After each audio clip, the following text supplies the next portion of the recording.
Cherrywood Cannon by Ralph Steadman, based on a story told to him by Dmitri Sajansky.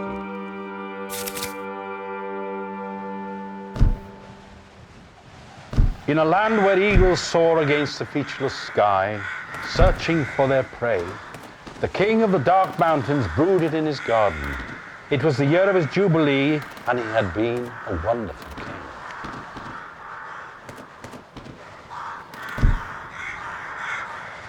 His people were the fiercest, most bloodthirsty fighters in all the world.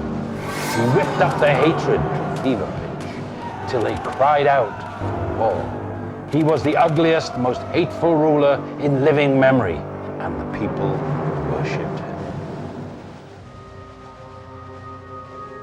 As he brooded, he remembered ancient tales of a huge cannon made of cherrywood, and he decided that the cannon should be built again to honor his Jubilee. It would be even bigger than before, and it would be made of the hardest cherrywood. He commanded his people to search for the precious cherrywood in faraway countries. They searched desperately until one day they found it and brought it back to the dark mountains. The king went to see his master armorer and bestowed upon him the honor of building the cannon. Day and night the armorer worked at his task.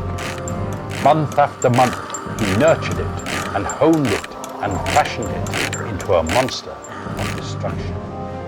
Meanwhile, the life of his people, harsh and bitter as it was, went on. They were obsessed with a deep hatred and longing for war.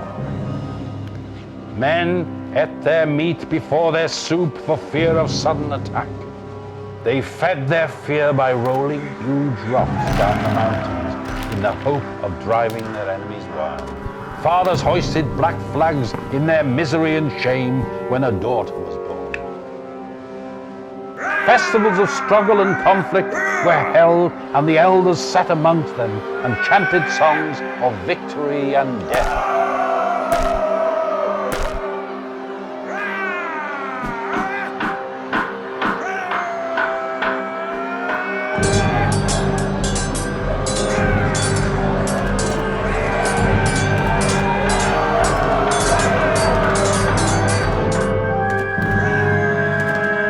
There were no verdant forests or meadows for conquerors to rejoice in.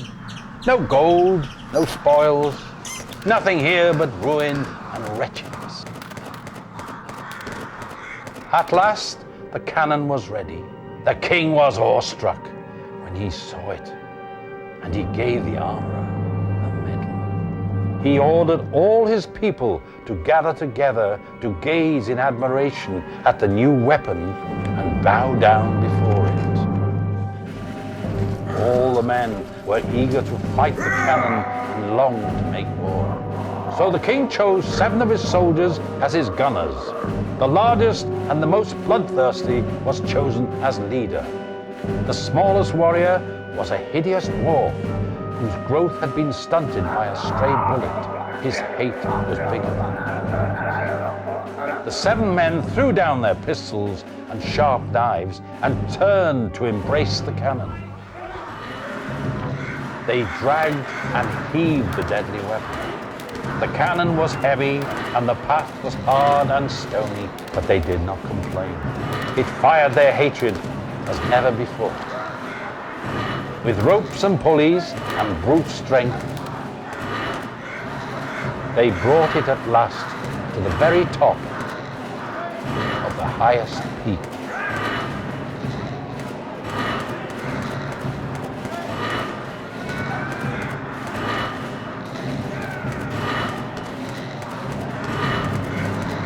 "We hate the enemy," said the older men, and stuffed the cannon full of shot.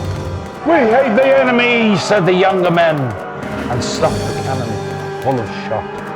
"I hate them more than anyone," snarled the dwarf.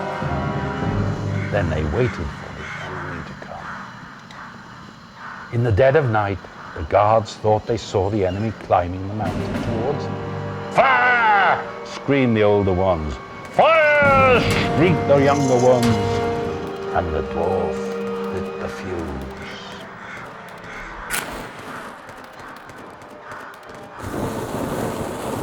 It hissed and spat. There was a dreadful explosion, followed by an ominous silence. A cloud of smoke rose from the Cherrywood Cannon, but now it was only a blackened stump. Around it lay the 7 gunners, mortally wounded. "All our men are dying," moaned the dwarf. "Never," shouted the leader in his agony, for disaster had not dimmed his pride. It now glowed fiercer than his hate. He gritted the few teeth left in his head and screamed through his last breath, "If it's done this to us, think what it's done to the enemy!"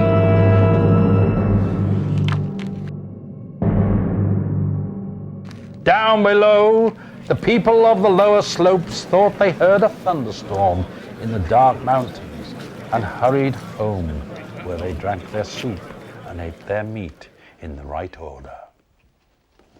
The end.